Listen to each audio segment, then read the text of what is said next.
Welcome back to the Stick 'em Up podcast. Brundi, the preseason is over. We've had some incredibly fun to watch games for some, frustrating for others. Some good games all around the league, though, ending out the preseason. Some very interesting contract extensions that we're probably going to talk about pretty quick here. Where do you want to start with this? Where do we want to jump in? We've got a decent bit to go over. I mean, I think you got to just start with the big news here. The biggest news that dropped this morning, and that's Connor McDavid re-signing in Edmonton in one of the craziest deals, well, probably the craziest deal in NHL history, I would say. It's got to be up there. Obviously, he's going for something a bit different about it, but it does have a little bit of shades of Crosby, the way Crosby signed for a long time for 8.7. That was a lot of money back then. And then the cap kept going up. When he was up, he just said, I'll take 8.7 again. For those who haven't heard yet, Connor McDavid extended with the Oilers for 2 more years at the exact same $12.5 million cap hit that he's currently making. So no more, no less. They already were able to plan around that number before. They can keep doing it in Edmonton. He could have gotten $160 million. He could have signed 8 years for the maximum amount, and the Oilers would have done it easy. Yeah, this was McDavid's ask. Yeah, like the Oilers didn't come to him and say, 12.5. Like this was McDavid's, his offer to them. And, it's like we talked about before. It's very clear that he has now set a window here. You've got this year. So you've got the next 2 years. You got to win a cup or I'm gone. That's what this deal screams to me, because what's McDavid right now? 28? I believe it's 28. So you can double check here, but he'll be 31 by the time this deal's up. And then, if Edmonton still hasn't won a cup, is he gonna want to stay? And if by the time he's 31, that's the time when he can cash in and get, whether it's with Edmonton, wherever he goes, he can cash in for, I guess at that time it would only be 7 or 6 years, but potentially by then, 26 million per year, 27, 28. He can cash in on he might be the first guy to get contract. 30 mil a season if the cap allows it. I almost said 30, but I wasn't sure if it should be up there in the, I guess the 3 years. But yeah, he set a window here, and he said let's go and win a cup. I mean, build the statue for McDavid outside Rogers right now. Don't wait. I mean, after doing this, like, he is giving Oilers management and Bowman, he is giving them the tools now to go out and build a winning team by not taking even any pay increase. He didn't even go up to I thought he was going to take a discount more than most people did. I still thought he was most likely going to match Draisaitl at 14. Yeah, I thought that was the bare minimum of matching Draisaitl at 14. Like the fact that by next year it's going to be, well, I guess even this year now, but for the next 3 years, McDavid's not going to be the highest paid player in the Oilers. And that's pretty... Yeah, even on his team. Crazy to think about, and by his own doing. I mean, good on him, though.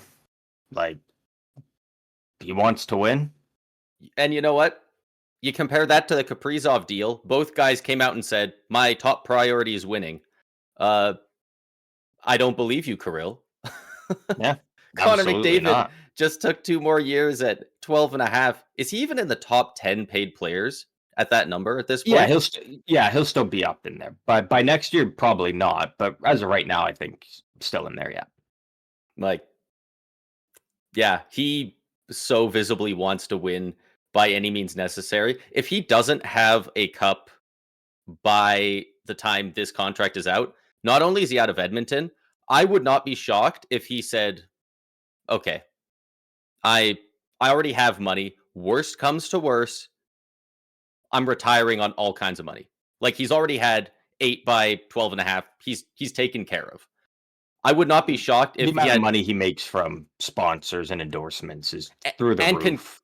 can continue to do so for the next 50 years. Yeah, I wouldn't be shocked if he literally signed a 1-year, $1 million deal with whoever wins the cup in 3 years and was like, I I would rather miss out on $100 million than retire without a cup. I'm gonna get yeah, it done now, and then what I'll get money whatever afterwards. I wouldn't be shocked if he literally took like a sub 5 mil deal after this if he didn't have one still. yeah. And again, this is the way that I'm just ingraining it into my brain is that it is a 3-year window. If the Oilers do not lift the 100%. Stanley Cup in the next 3 seasons, McDavid is gone. And on top of that, he is walking because he is going to give his blood, sweat, tears, everything he has in those 3 years. He is not going to be in the second year of this 2-year deal and Yeah. say, I don't think we can do it. Trade me. No, he's going to say, let's go all in, and this is it. And if by the third year they don't have a cup yet and they lose in the playoffs, he is going to walk, and then you get nothing for him. Yeah. Well, And because that is what is putting a lot of pressure on Oilers management, and that's what McDavid wanted to do. He wanted to yeah. basically back them into a corner where it's I'm not taking this amount of money. Help build a super team. You don't even need a super team around McDavid and Draisaitl and Bouchard. You really don't. You You just need a don't like serviceable team. yeah. And if they can't do that with the money they're saving from him, then they deserve for him to walk. Yeah. Well, imagine what a trade for McDavid would cost, right? Like I can't even imagine. I can't like even think let's of a just pick reasonable who's offer. a really good team right now. The Panthers got injuries. Let's say the Dallas Stars. What would Okay. it cost the Dallas Stars to pay for McDavid when he has 1 year left at the end of his deal and he is probably going to extend with you? Maybe that'll be a talking point. But like, what does that cost? Like all your firsts forever. Uh, like probably like if he's still around, Harley, Hint, Wyatt Johnston. Like even those things I just rattle off, is that enough? Even if they extend McDavid? I think so. I think if it's something, I don't. It's going to be a lot, but I could see a world where, assuming that the guys keep kind of progressing the way that they have been, probably something like, yeah, you take your pick between Heiskanen and Harley. Probably Harley because he's younger. Harley, Wyatt Johnston. Um, you got to throw some other big name player in Anyone there. So without take a your no pick, move clause, and really. then maybe a first or two firsts or something. So now what's McDavid's incentive for that? To go win somewhere else, right? How good are But the how do you go Dallas there when Stars they? after they lose all that stuff? Yeah, If he really wants to win, and that would be the only reason he leaves. I don't think he has any ill will towards Edmonton as a city. He he would it's the be same thing as John he would be Tavares. partway crippling the team Yeah, by making them pay for him. It would be much easier that's to what have them sign John him in free Tavares. agency. Yeah, it's what Tavares did with the Islanders. He kept. I mean, in fairness, Tavares kept saying like, "I'm never leaving. I'm gonna play my whole career here," and then he turns around and runs. But Yeah. he knew he was going to Toronto. They talked about it well in advance that he was going to go to Toronto, and but exactly why would he tell the Islanders, "Yeah, I want to be traded. Trade me to Toronto," and then he goes to Toronto and all these great pieces are out the door He probably and they're wouldn't have got to losing all play that. with a guy like William Nylander. I was gonna I say bet Nylander somebody like probably him's probably going goes back. back. Yeah, goes back in that deal, right? So yeah, if you're McDavid, like you don't even want to be traded because whatever team you're going to gets so depleted by what has to go back the other way. Yeah. So Yeah. Edmonton's So got a lot of work to do here. It is kind of funny that the money they saved from McDavid taking this, they immediately just took it and just gave it all to Jake Wallman. Because Jake Wallman, yeah. before McDavid, they came out, signed a 7-year deal at $7 million per year. Um, I think I'm just They did neutral. that after McDavid. Like they announced it first, but like Yeah, but McDavid's McDavid's deal was probably done first. yeah. It was like Absolutely. Wallman, whatever McDavid doesn't take. I don't love this deal and I don't hate it. Um, it's a bit of a gamble that you know what you have It's with Wallman. because like is Wallman a good defenseman? Absolutely, but he never really flourished until last year, and you're kind of hoping that he can keep doing what he was doing. Um, I don't know. I'm neutral on it. I can't say that I love it, but I can't say that I dislike it because I think there's just a lot of uncertainty around it. And is he signing this to be a third pair guy, or are you committing to He's definitely good rolling enough with to be him a and top 4 guy. are you rolling with him and Darnell Nurse on your second pair now? You know, so there's kind of some questions with that. Yeah, I think it's I'm leaning more towards I like it me more than I too. dislike it, but I think the reason I don't like it is the sense of the money you're saving from McDavid. Basically, the Yeah, first year you're just putting that all into Wallman, and that part I don't overly like because I think that money Wallman's probably good. could have been used a bit better. Yeah, Wallman's good, but they had Wallman last year and they didn't win. So Yeah, like, and more than anything, he was a detriment to the team in the Cup final. Great throughout the first 3 rounds, don't get me wrong, but in the Cup final, him and Evander came both were actively hurting the team when they were on the ice. They were better off mm, when they were on the bench. yeah, And that's it's understandable when emotions get high. You're in the Cup final, and I mean the antics Florida does, like that's what Florida likes to do. They like to get you riled up. They like to get you off your game, and yeah, um, you got to be able to keep a cool head though. Like you got to be able to. So I think that's kind of where I'm at with the Wallman deal. yeah. I think the deal's actually decent, but I think it's again, going to be a little expensive for the first 2 years, maybe. But everything we talk about with contracts, especially long term, is always assuming that the cap goes mhm, up as projected. Um, it'll be downright a bargain if he doesn't fall off for yeah, the final 4 years. So yeah. yeah, I would I like to don't see him maybe I clean don't up mind. the defensive game a bit more. Like I know his Yeah, offensive numbers were really good in San Jose. Um, they were good in Edmonton for the most part. His defensive game is all right. Like I'm not it's nothing spectacular, but yeah. it does need to be improved because you're behind Evan Bouchard. That's the bottom line of it. Is Evan Bouchard is the guy that's gonna be eating 25 minutes a night, is gonna be out there on the power plays in the dying seconds of the game. You know, you like Jake Wallman because he gets you points and whatnot, but you want to be able to trust him. Like, hey, if we need you at the end of the game to go out there and put your body on the line, block shots, and hold on You, to a 1 goal lead, we'd you got to be rather able to have do you it. out there than Bouchard, right? So Wallman's kind of that middle ground between a Ekholm and then a Bouchard. I He's got to wonder if play kind of he both sides. I wonder if he goes out there with Nurse on the second pairing this year, But and they yeah, try and tell yeah, Nurse like focus more on the physical and the defensive game. Like, don't worry too much about the offensive numbers because you're with a guy with like Wallman now, who is he can be that guy who goes and gets half a point per game, over half a point per game as a defenseman.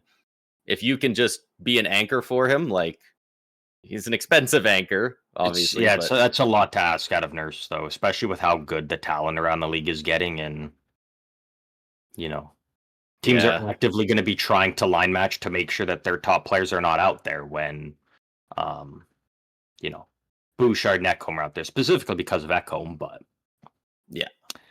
um but I mean overall, great day to be an Edmonton Oilers fan. A little bit scary because you now know like the clock is The ticking, clock has and officially there is a started. chance that you know when that clock runs out, McDavid could be walking, and you could be. I mean, you still have Draisaitl, which is good, but in 3 years, you know, Zach Hyman's getting near the end. Ekholm's done. Like you'll have This Draisaitl and McDavid's Bouchard, but McDavid's extension matches Hyman's deal. They're both UFAs in the same offseason. yeah, how old's Hyman gonna be though? Like he's gonna be He's 33 right now, so he will be yeah, 36 when it's done. yeah. So What do you think? Like, give me a percentage. If they don't, let's say they don't win a cup, let's say they get back to let's say they hit the conference finals twice and get to another cup final. He's gone. 100%? I think so. I because again, Yeah. he's going to say, what do I do? Do I take another cheap deal and leave more money on the table to try and run it back again? He's giving them a 3-year window of, I'm going to be making the same amount of money I've been making since I signed off my ELC. Off his ELC. Like I actively took less money. It was my idea. The cap is going up, so that gives you guys even more money, and we still couldn't get it done. Yeah. Because obviously McDavid's his goal, his mission in life is to win a Stanley Cup in Edmonton. Yeah. But after he would he's much rather basically win it there than giving anywhere him else. It's like the house. It's the house he built, right? But absolutely. But if this deal feels like an ultimatum, and it's like, if they can't get it done, like the best player in the world, and the guy who's going to be the best player, yeah, he's going to be the best player in 3 years, and he's going to be making 12.5, when he'll probably be not even in the top 20 highest paid players, the way the league's going right now. I think he won't have any right. confidence. He won't have any confidence in them to put a team around him. Yeah. At that point, it's especially if he keeps playing in the playoffs the way he has, like just year in, year out, I'm at like 1.75, 1.8 points per game in the playoffs. So we just keep losing. Fucking cool, man. Like, that's brutal. So, like, he literally already has the Conn Smythe. Yeah. Like, it's easy to forget because they didn't win, but like, and he earned the hell out of that thing. It's like, Isn't it like the top 5 all-time points in a single playoff run? Like, it was, I think so. Yeah, it was up there. I think it was the most assists ever in a playoff run. Like, if you can't do it for him, is there a specific rule saying that you're not allowed to be playing in the league and be a GM? I have no idea. I don't got a clue. If Bowman can't get stuff done for 2 more years, in that last year, I might go to the owner and be like, hey, you know what? Make me the GM or I walk. I'll extend myself if you make me the GM. And he says, fuck it. I guess I'll put the team together and play and carry it on my back. If you're a free agent and McDavid is your captain and GM, I'd be pretty cool signing there. That would be fun. But imagine when players go to arbitration then. And then you got to go sit in a room and McDavid has to tell you all the reasons why you suck as a player. He's sitting there and then smoking a cigar. Why are you good enough to get me over the hump? And then you got to walk into that room the next day and see him. It's like, man, you just told me I'm the shittiest player alive. He's like, sorry, bro. You got to win. Hey, you know what? You know that going in. Everyone, it's so well documented how bad he wants to win. Like, you'd probably feel pretty good about going to a team where it's like, damn, look how bad the GM wants us to win. Like that. Yeah. No one's going to go harder for us. I don't think I got too much more to add on to this. This is just a team friendly move. This is a winner's move by incredibly David, and I'm curious to see what the Oilers like. And actually, the one thing I will say, because I know you like to say this a lot, in 2 years, when Edmonton's going into that final year of McDavid's deal, they should not have a first round pick for the next 4 years. They should not have a 100%. Single draft pick for the next 4 years. They should not have a single prospect in their system. Yeah. Because it is literally win or bust with that entire franchise at that point. Yeah. So I like Draisaitl and Bouchard. Love them. But if McDavid walks, you're done. You're cooked. Might as well just trade Draisaitl and Bouchard and start a rebuild for whoever's, the top prospects are going to be in 5 years. Yeah, honestly, it would be great. Is there a world where you see this team trading a guy like McDavid in that last year? And it's like, it's Connor McDavid, so you can get something like, what if in 2 years, they're going into the deadline, they're not crazy confident about winning it this time, McDavid's clearly walking if they don't. Do you think a team like, I don't know where he goes? I don't know. Let's say the Bruins. If the Bruins have Gavin McKenna, is that Is that enticing at all to this team? Well, it's tough to say right now because as of right now, it doesn't show It's if looking into the McDavid future has for any sure. clause on his deal. I'm assuming that there's probably like Yeah.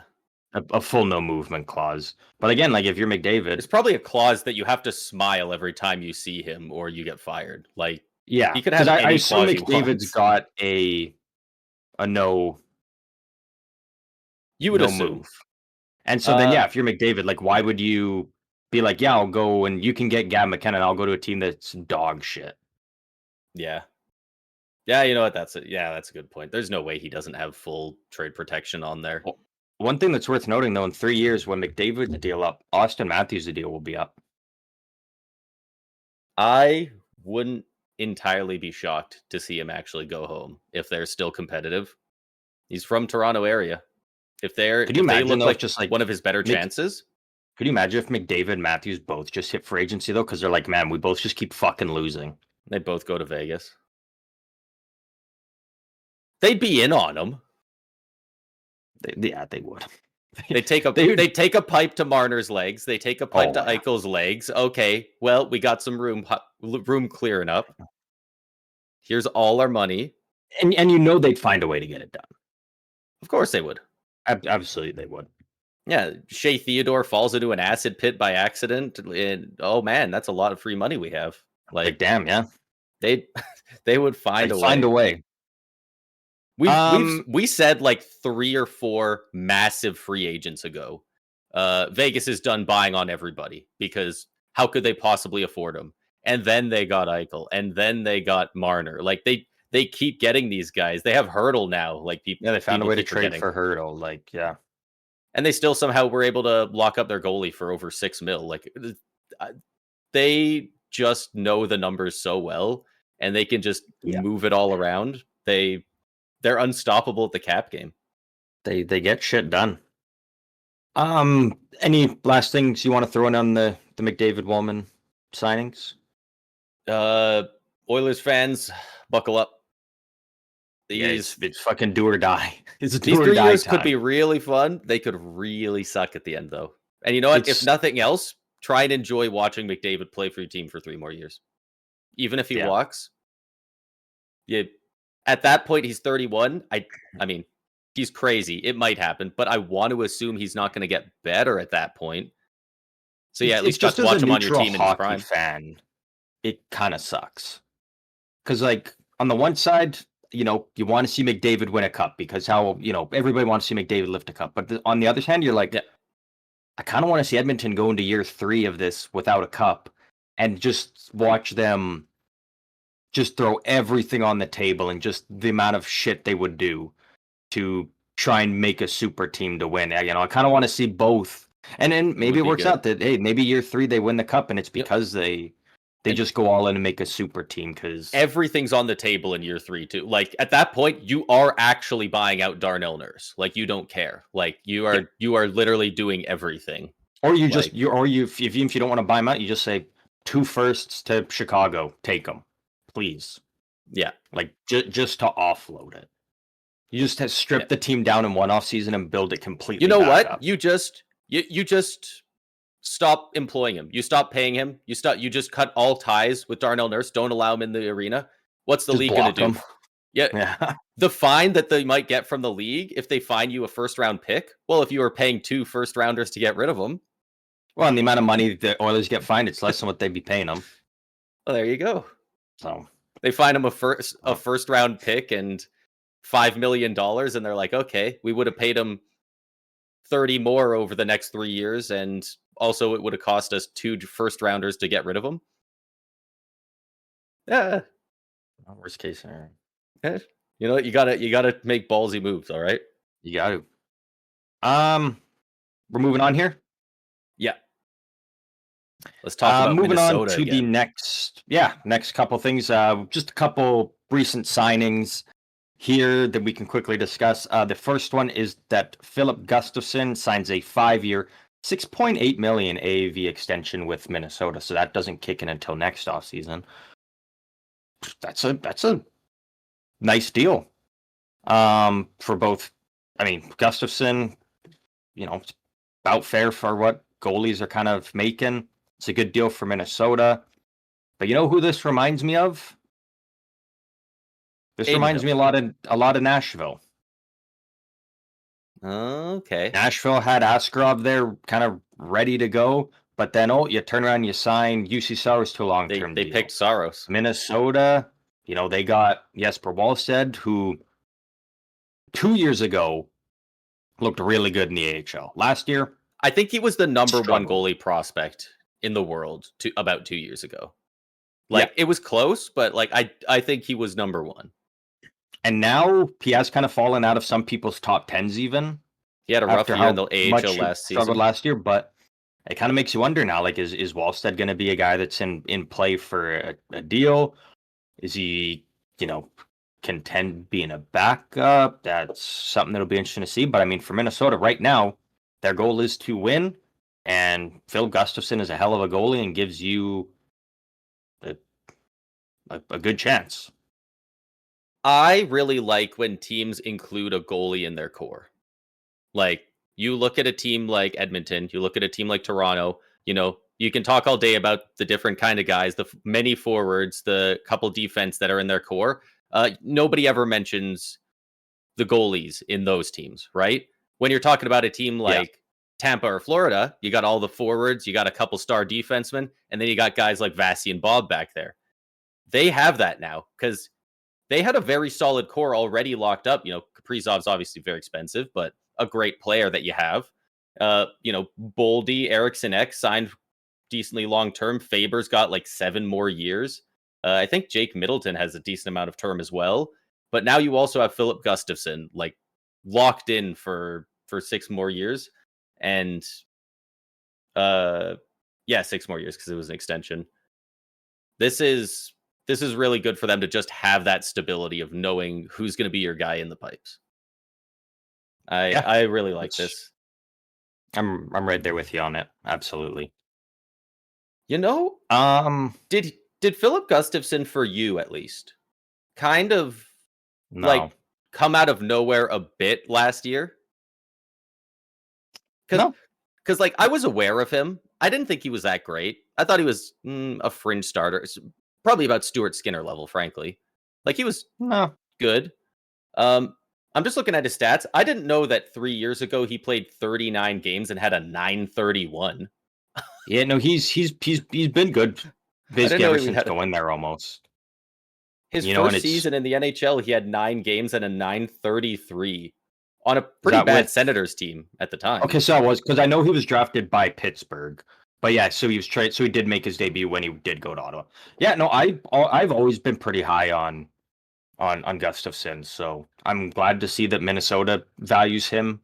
Kind of the way that I've valued him the last few years, and they're rolling with him because again, is he a top 10 goalie in the league? Probably not. I could make the argument that he is. Teetering. But I mean, right now, you're not going to go out and be able to find a better goalie than him.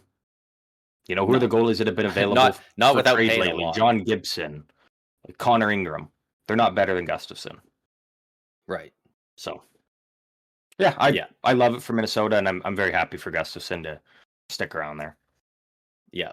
It makes it a little sketchy with Wallstedt, but you will be able to get a very nice return for a guy like that if you can find the right suitor. And there's plenty of teams that should be looking at a good young goalie.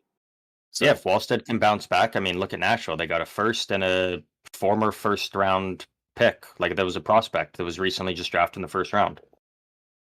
So you can, if Wallstedt has a good bounce back here, you could get a probably decent, maybe Edmonton's first and a Matthew Savoy or something.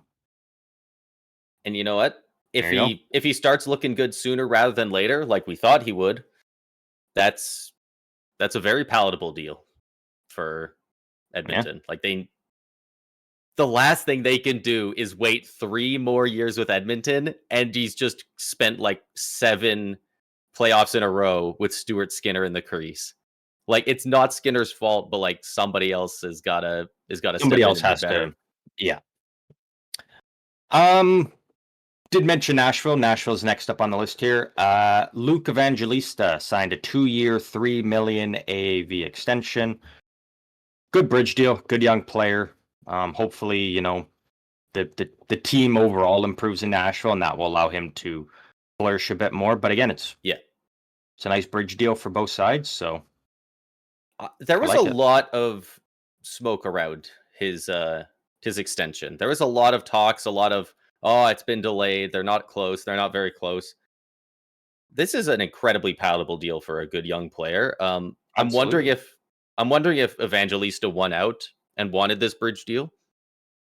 Like Nashville must have wanted long term. There's no way they were trying to fight him for less money. A bridge. Yeah, absolutely. You look at, you're a young player. You're already starting to become a young star on the team, and you look at it, and it's like, I guess after this year, next 2 years, I make, $6 million, and then I can go sign wherever McDavid signs in a couple of years. These players are just looking at how much money there's going to be available. And you're like, don't have a cup yet, and you really want one. I could see a couple of guys around the league start lining up to have their deal expire at the same time. Like, I don't think it's going to be a huge trend, but I could definitely see, a couple of guys being like, that seems like a good way to get there.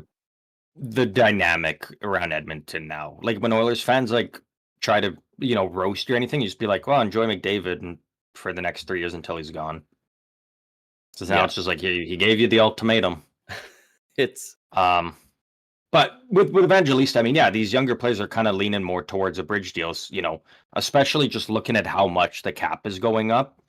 Like Evangelista probably could have signed 8 years, but probably only about $8 million right now. Whereas, if he turns into the player that he's starting to look at in 3 years, you're probably getting north of 10 by that point, because that's probably what second line player money is going to be. I think people are going to be shocked at how quickly some top four, like second line or second D pairing players start getting 8, 9, 10 mil, and it doesn't even look bad. The first few are going to get signed, and people are going to be like, "That's the worst contract in the league." Oh, wait, no, that one's the worst contract in the league. And then that team doesn't really suffer for it, and they're going to be like, "Yeah, it's going to be a big change." Provorov, dude, got paid. What's he making? 8.5? Actually, I think 8.5. So crazy. And the last, this is a signing. This isn't even an extension. Chicago Blackhawks have signed defenseman Matt Grzelcyk to a 1-year, $1 million AAV deal. He finally got signed. About time. That's all I can say. About time. We've talked about him over and over, and it's like, this kills me, man. How? Dude, did this guy fuck Bettman's wife or something? Why do people hate him? He had 40 points on a bad Penguins team last year, and the best he could do was get a PTO from what was the Blackhawks? The second worst team last year, my probably opinion, the worst year. Worst team in the league. All he could get was a PTO as a 40-point defenseman, and it took until after the preseason was fully over for them to go, all right, here's your $1 million for 1 year. Carter Hart's rumored salary is double that. Yeah. That, dude, he had to have pissed somebody off. It's the only thing that even makes sense to me. But another one that's weird, Jack Roslovic. He doesn't have a deal. He doesn't have Vancouver was on his ass all of July. Like, dude, just sign, just come here. It's sick. Everyone loves Vancouver. We're the best. Our locker room's not in shambles anymore. It's not even in shambles. And he's don't listen to people. And Roslovic's like, no. And then no one wanted him. It's so weird to see bottom that six guy who can put up that are 15 goals. Yeah.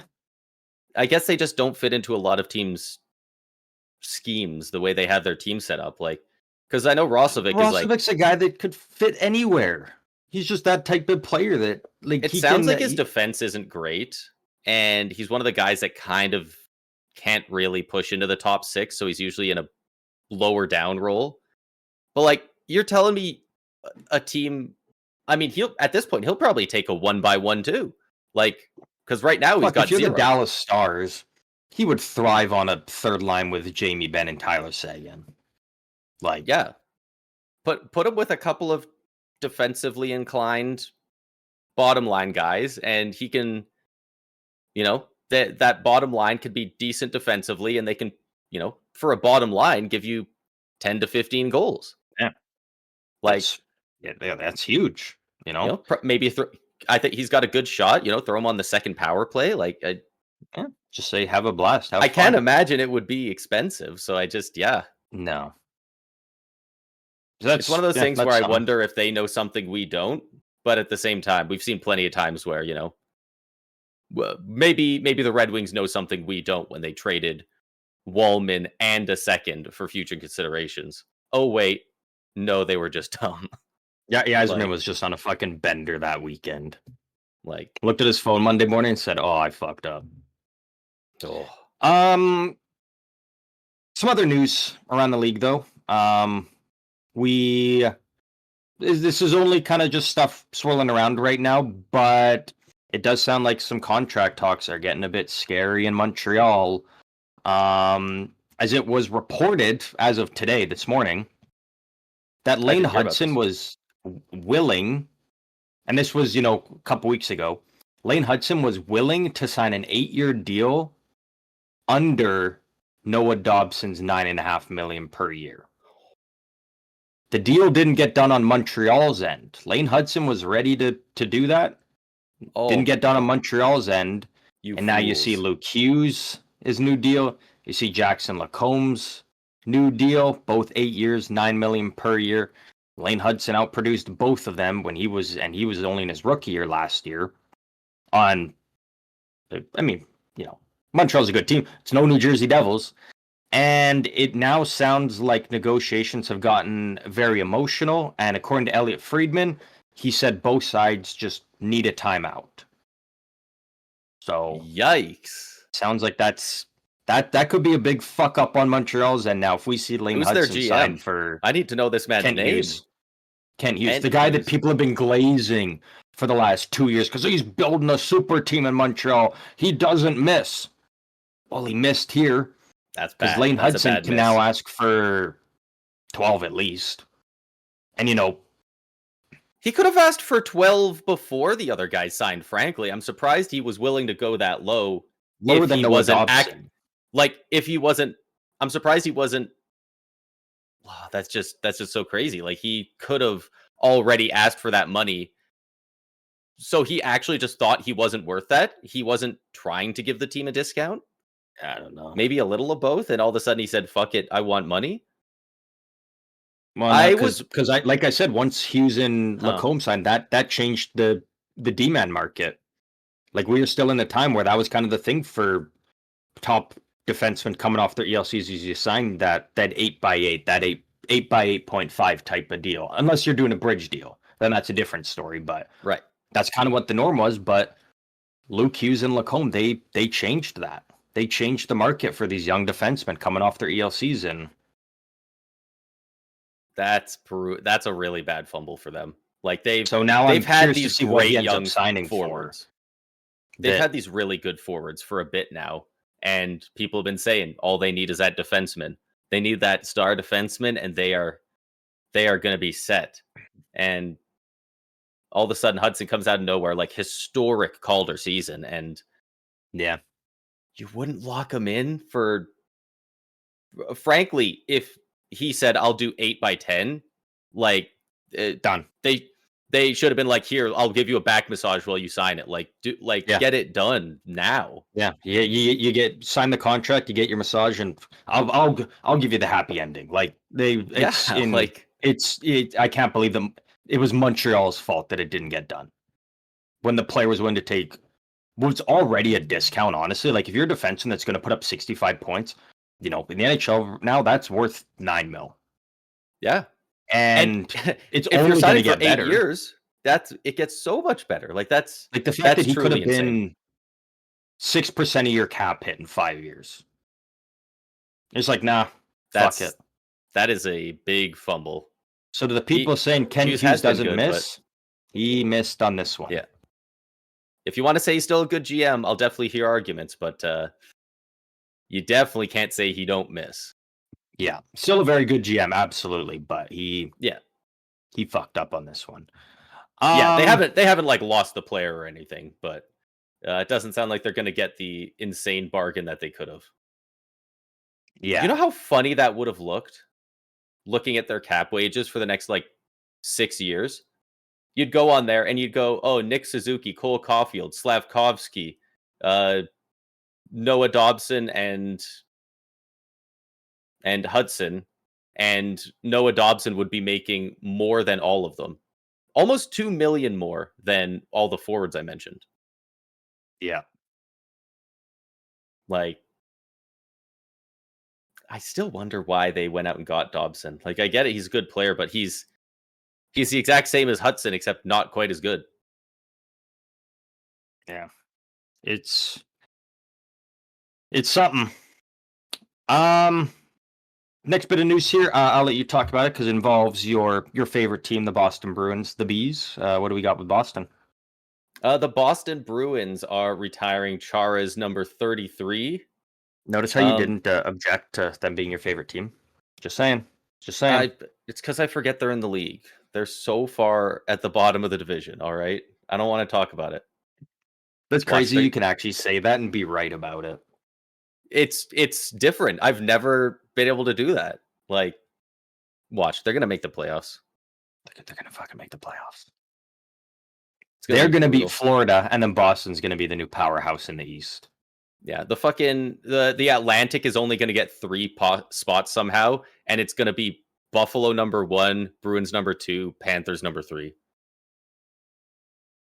At which point you'll have to find another co-host. That's gonna be rough. At that rate, I'm in because it means Buffalo made the playoffs. You don't want to see what the league looks like when Buffalo wins the Atlantic, all right? Yeah. Chaos and anarchy. The same league where McDavid's only making 12.5 for the next 3 years still. Yeah. Yeah. Meanwhile, Jack Quinn has probably got a $20 million contract coming off of his 300-point season. The Bruins are retiring Chara's number 33. I want to say it was January 15th is when they're like raising it up to the rafters. I don't know who they play, but I'll find out. Who do you think they would play? I imagine maybe the Islanders could be a fun one. Oh, okay, that would make sense. I guess another team he played for could make sense. I was thinking more like Toronto or Montreal, like maybe Vancouver. Rival. Maybe Vancouver, beat him in the Cup final. Vancouver. That would just be frankly toxic. All right. Well, I sincerely hope it's. Can you find the actual date? I don't think it's the 15th of January. Who are they playing? There's no way it's on a fucking Thursday night against the Kraken. There's no way.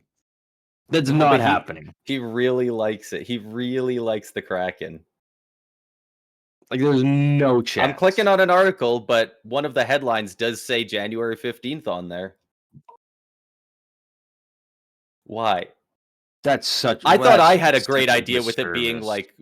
I thought I had such a good idea of it being like the Leafs' big rival, or it being Montreal, like a historic rival for the team. And then you mentioned those, and it's like, yeah, no, the Islanders, that would make huge sense. Yeah, on January 15th, 2026. That is brutal. Watch it be an away game too, and then they just showed on the Jumbotron, happening to an empty arena. That's crazy on a fucking Thursday against the Kraken.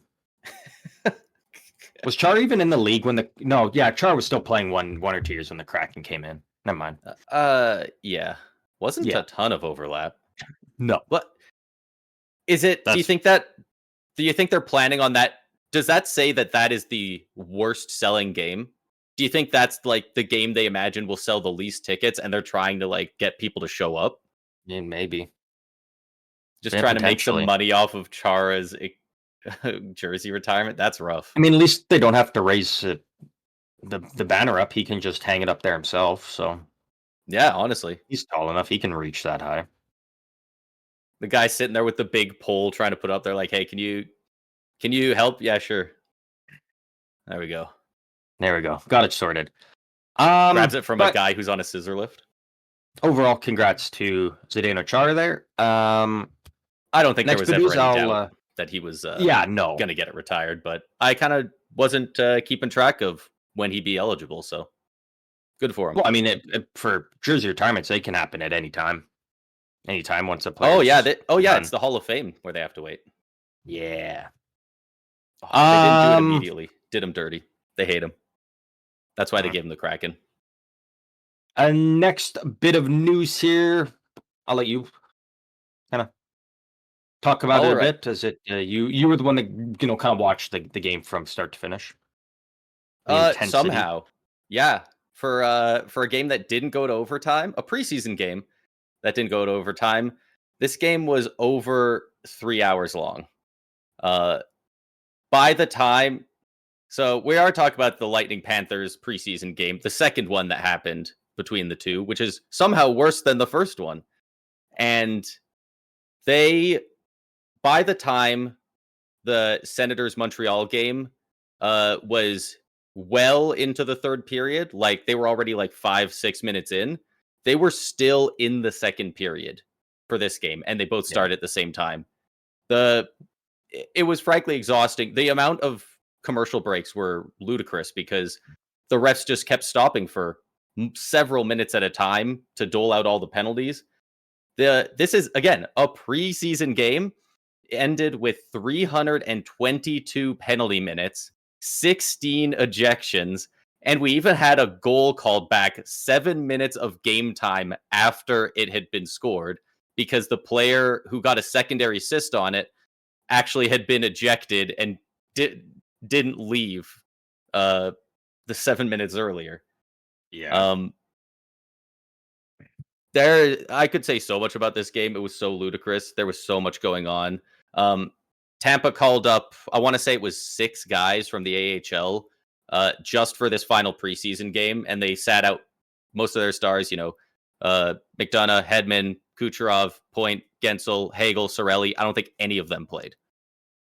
Funny enough, Bobrovsky and Vasi both started the game. They both got taken out after the second period for the backups. Apparently it was because they were more worried for exhaustion than anything because they were just standing out there so long. There was a funny moment where they went to they were just panning to the goalies trying to find footage while the refs talked for the millionth time, and Bob's sitting there in the net doing Tai Chi during the stoppage of play because he's he's just trying to stay loose. He's like literally like doing like the stances and the poses. But yeah, this game was not a hockey game. It was a fight on ice. Pretty much. Afterwards, the Lightning have been given 2 fines, one to Gonsalves and one to Schmidt. I want to say for cross-checking and roughing, respectively. And we have 2 players getting Department of Player Safety hearings. Scott Sabrin got 4 games for roughing on Aaron Ekblad. And I don't believe Moser's has been announced unless it happened since the start. I just saw Moser got 2 games. Moser got 2 games. For anyone who's been following this online, the Panthers got no supplemental discipline, by the way, including for Hagee's hit that was very similar to Moser's hit, which, like you just said, got 2 games. Verhaeghe not only got nothing, the department, they didn't even give him a fine, no suspension, get a fine, no hearing. Nothing. Yeah. And Mikkola, one thing I saw people pointing out, nothing for Mikkola either, who this is a almost similar to Ekblad's thing last year where it was you don't choose what it is. It's the PED thing, 20 games. There is a hard cut rule. If a player keeps playing after they've been ejected, it's an automatic 10-game suspension. I don't think this rule exists because this happened last year. Was it Columbus? Yeah. There was someone who got a game misconduct, and then they were back out, and then the refs had to stop, and they're like, "What are you doing?"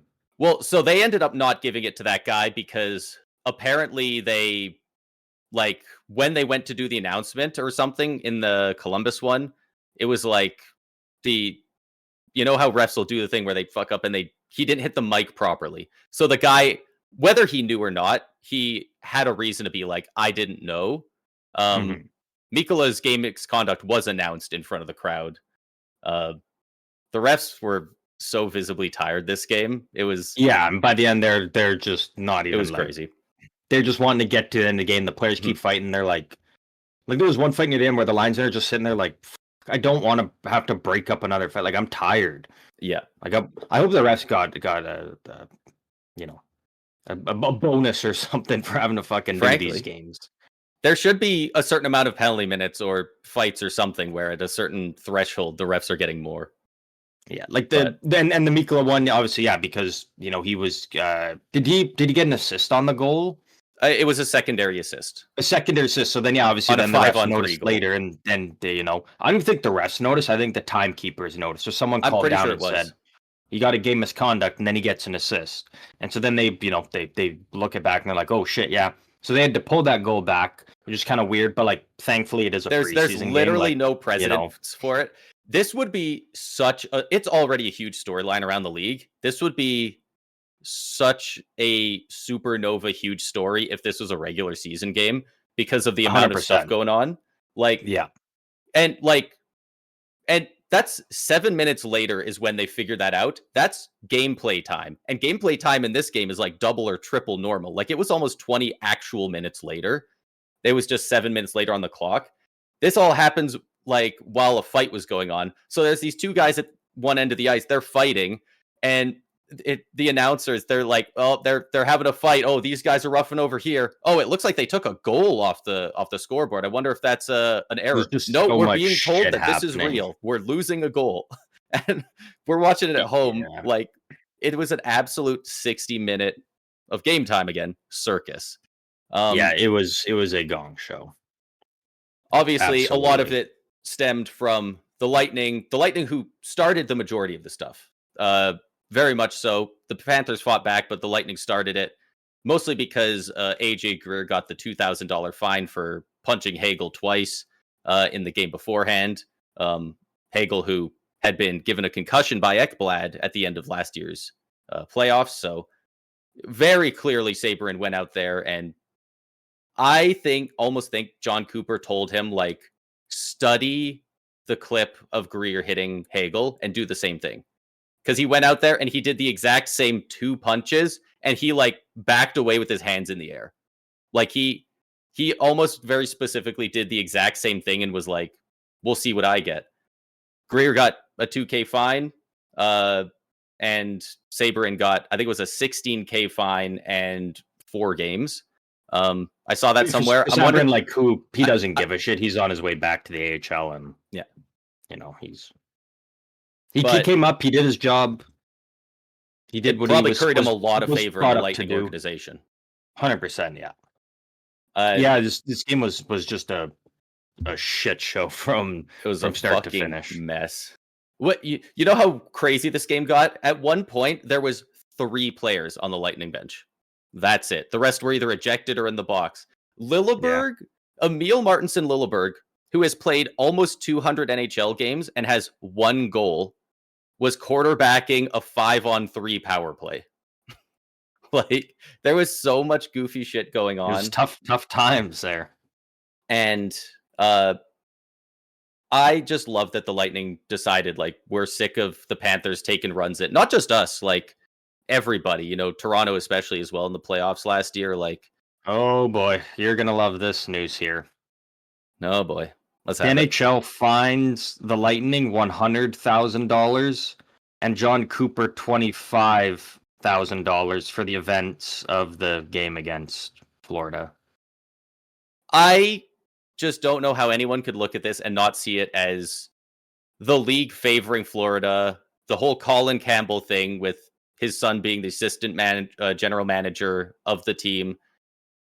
Like we said, Moser gets 2 games for a very similar hit where Verhaeghe didn't even get a hearing or anything from player safety. They're fining the teams for standing up against it because they want people to not hit Florida and they want Florida to be able to injure players unimpeded. Like, I I'm excited to see how other teams play against Florida this year. I want to see if other teams are like, Tampa was right.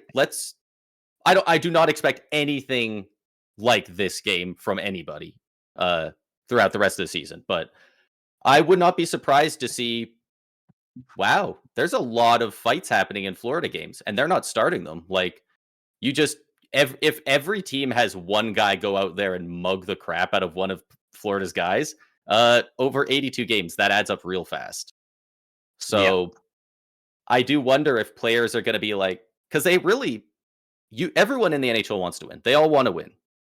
You have two absolutely. options. You copy how to win, which is go out there and injure the other team more than they injure you, or everyone in the league can band together and make an example of the Panthers and say, if you're going to be known as the dirty team, you better come in wearing like a bomb suit, because Yeah. we're going to, if everyone's against you, like the Broad Street Bullies back in like the 70s, like even them, if everyone gangs up on you, eventually you will break down. You can't be tough enough to survive the NHL schedule against Yeah. everybody. Yeah, absolutely Um, not. And I will say I have no issues with the suspensions given to Sabrin and Moser. I think those are, you know, they earn no, those suspensions. no, It's the it's Florida's the not lack of getting the discipline on Florida's side, 100%. 100%. Yeah, because the Verhaeghe one was, yeah, very like the same thing as what Moser did, and so it's And it is Sabrin kind of got weird 4 that way. games. Yeah. Sabrin got 4 Well, games for Sabrin's doing, was fully just went out there with the intention to mug him. Like I don't think he was.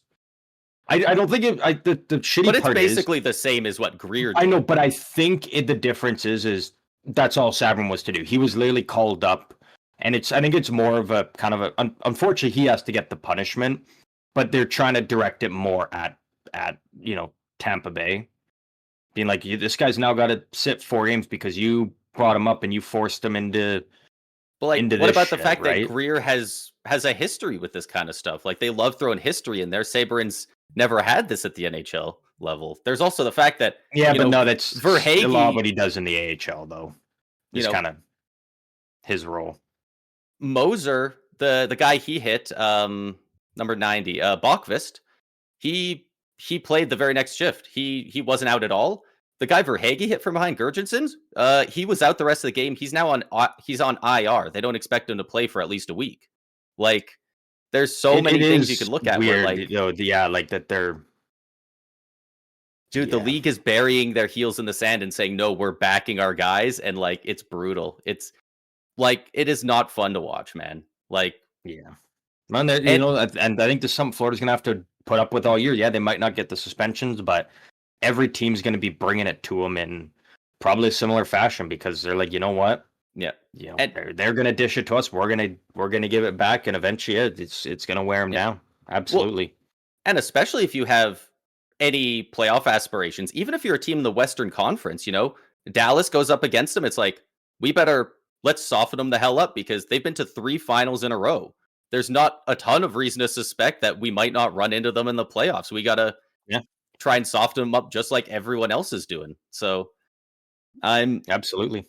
I'm very interested to see how other teams handle this as well. Unfortunately, the NHL keeps players under the thumb so much that I don't think we're going to get many great quotes from this that we might from other sports. But Yeah, it's it's really too bad, because the Lightning so specifically set out to send a message to the Panthers. But frankly, I think the bigger message was to the league. Like, we want to see how you're going to react to this, and unfortunately, they chose option B, which is rather blatantly siding with the Panthers on all accounts. Earlier today, the Lightning also claimed Curtis Douglas off waivers from Utah. If you don't recognize that name, it's because I don't believe he's ever played in the NHL. He's 6'9", 242 pounds. They're hey, he's a Tampa Bay Lightning though. He's on the roster, the opening night roster they announced. oh, he's gonna play. And they have to. They claimed him, so Oh, I expected his he's first game of his career to be November 15th, which is the first game against the Panthers of the regular season. he's a Tampa Bay Lightning. He's on the official opening day roster. So Hey, you know what? Give the night off to some of the guys who got in a fight. I think Lilleberg ended the game with like over 30 penalty minutes. It was crazy. beast. Yeah. We've talked about it a lot. I don't have too much more to say. I'm sure I could come up with it, but yeah, at the end of the day, it's just like, It's a developing story to yeah. keep it on as maybe more stuff rolls out from it or something. I do hate that and obviously, right? Like to a lot of people, it will come across from me as sour grapes, right? Like I'm a Lightning fan, right? So obviously it's going to sound bad, but like frankly in the playoffs last year, I got more upset at what they did to Toronto than what they did to Tampa. Like just because they upped how blatant it was, like just the way that they go out there and the intent to injure is they don't have a couple of goons. They don't have Ryan Reeves go out there and do it. It's like the 10th dirtiest guy on their team is in most teams' top 3 or 4. And then the league just doesn't seem to care. It's just fines. And it's like, oh, okay, I spent more than that in a single night buying drinks when we won the cup. So I think we're at a point now where teams are going to start preparing for that now. Though Toronto, well, actually maybe not Toronto because they decided, oh, Ryan Reeves is gone when he's a guy that you know you'd be maybe it fine would have him been getting fun. suspended in the playoffs for standing up and just beating the wheels off someone. But you're looking at the big guys Tampa's at, and like teams are going to start to game plan and prepare for that now. And Yep. Eat your vitamins. it's going to Finish catch your up to milk. Florida eventually, as all things do. Eventually, all this it will catch up to them. Don't know when it's going to be, but someday. Yeah, at some point. Someday. The league has also they set out a statement 1 or 2 days ago where they said that they have been in close contact with various members of both organizations, the Lightning and the Panthers. So I imagine that probably was a bit of a precursor to the fines you just mentioned. But I am interested to see what else comes of it, if anything. Yeah. And If anything else. I'm just so excited Absolutely. to see if other teams are finishing their checks a little harder in the third period of game 10 in the year if they're playing the Panthers, Yeah, for sure. And to wrap it up here, the last little bit of news, because we are recording this on the eve of the 2025-26 NHL season starting.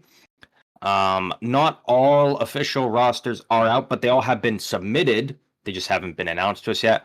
But what we do know is for sure that 5 players from the 2025 draft class have made opening night rosters. That being Matthew Schaefer, who went first overall to the New York Islanders. Michael Misa went second overall to San Jose. Brady Martin, who went 5th overall to Nashville. Benjamin Kindle, who went 11th overall to Pittsburgh, as well as Braden Coots, who went 15th overall to Vancouver.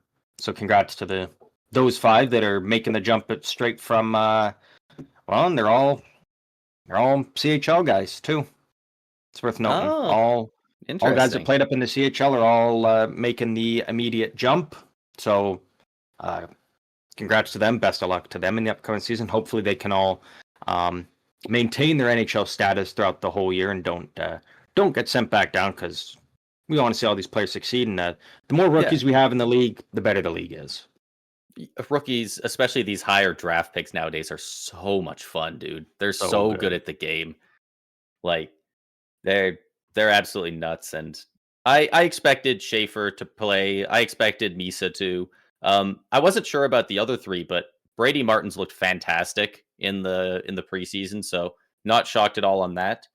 Braden Coots as well has looked really good, so that's not too surprising there. I haven't seen much of Ben Kindle with Pittsburgh, but I mean, you got to assume he did well to get there. He plays a very, very smart game. Yeah, and Pittsburgh also, midst of a rebuild despite having Crosby, so they're not a overly deep team to have to push into, past some real solid dudes. So yeah, good on those absolutely. guys. I think they're all going to be real solid. Yeah, I'm looking forward to all of it. That is all of the major news around the league. That's all the stuff we had. Do you have any final things you wanted to discuss before we wrap this one up here? No, I think that was just about it. So, yeah, the big news, obviously, from all of this is McDavid signing Yeah. his new deal. But I mean, yeah, other than that, not 3 a whole years lot going Edmonton. on. This was the last day that players were eligible to sign, um, you know, contracts with deferred money. And so when McDavid news came out, I was like, oh no. But then when I heard it was a 2-year deal, I was like, okay, it's not happening. Well, I Um, mean, that being said, if you re-sign for 2 years, we'll give you 40 million a year uh as the AAV, but like it costs 1 mil against the cap. We're just going to give you, you know, when you retire, you put it in the contract in years 2040, you'll get 60 million for 3 years in a row or something. they could have. They could have. But It yeah, today was especially obviously with the last day McDavid, it would have for been an issue with the league, but 100%. finding a But so draft there's pick. the potential that maybe there's some more signings to come out today that just haven't broke through yet. But this Maybe comes Lane out Hudson gets tomorrow. done. It'll be the Tuesday this comes out as usual. It'll be the 7th. NHL action will be back on. To wrap this one up here, we'll do a little quick hits here to wrap it up. We'll do a little prediction game for the opening night. Only 3 games. Only 3 games. First game starting at 3 o'clock our time, at least. It's 5 p.m. Eastern. Chicago and Florida. Obviously, Florida celebrating the Stanley Cup, raising the banner. No Matthew Tkachuk, no Barkov. Who's winning this one? Uh, it's hard to say. Like they obviously the Panthers in general have a much better lineup, but they got big injuries. It's also a game that they're probably confident in because Blackhawks. So do they, a guy like Verhage who, was really out there and in the thick of it. Like are some of those guys maybe getting a rest day, just an extra day off, or are they all going for it? They're all But playing, yeah. Opening night, banner raising. They want to be out there. I'm taking Florida. I'm gonna assume it's Florida. And Spencer Knight, his first game back in Florida, going up against Panthers. Oh, He might be I'm fired changing up it. for I'm that. going Blackhawks. Goalies Second love game, going off against their old team. I'm gonna take the Blackhawks with a being carried by Spencer Knight. It's I'm gonna be still huge. sticking with Florida. Pittsburgh Probably and a smart Rangers, call. second game up. That is in. Please tell me it's in Pittsburgh. It's in New York, of course, Madison Square Garden. But it is Mike Sullivan's first game up against the Penguins since they fired him and booted his ass out the door. Sneakily, I'm going Penguins. I'm going Penguins. Pull out a I'm a little sneaky win tempted to. against the Rangers. I'm going Panarin Penguins and tonight. JT Miller are both day to day right now. I don't think it's anything too serious. They might even both play in this game, but you know what? I'm going to take the Penguins with you. I like I'm it. riding Penguins, yeah. And the last game to wrap it up, because again, there's only 3 games for some reason. The Colorado Avalanche in LA taking on the Los Angeles Kings. What say you? I say the Avalanche win. I'm going the Kings at home. I think You're LA starts crazy. it off hot at home. They But are good at home. that is it for this episode. Connor McDavid staying in Edmonton. So if you know a Leafs fan who is all hyped up from to come home, give him a hug. If you know an Oilers fan, tell him enjoy the next 3 years. The NHL season does start tomorrow, so we will have lots to talk about every week, twice a week. It's going to be fun. I can't wait for this season. It's going to be lots to talk about. Lots of crazy stuff going on. Going to be a great Calder race too, as always. Braden, last time before the new season starts, final thoughts. Final thoughts. Edmonton, go get a goalie. They did. They got Ingram. They did get Ingram. See if he's the guy. If he's not the guy very quickly, evidently, by like November, like mid-November, go get another one. Keep getting goalies. You got one of them's got to be good. They're out there. You got to look for them. Absolutely. There's lots of good goalies in the league. But yeah. one final time, that is it for this one. We hope you all enjoyed. And as always, we will see all of you lovely people out on the ice later this week.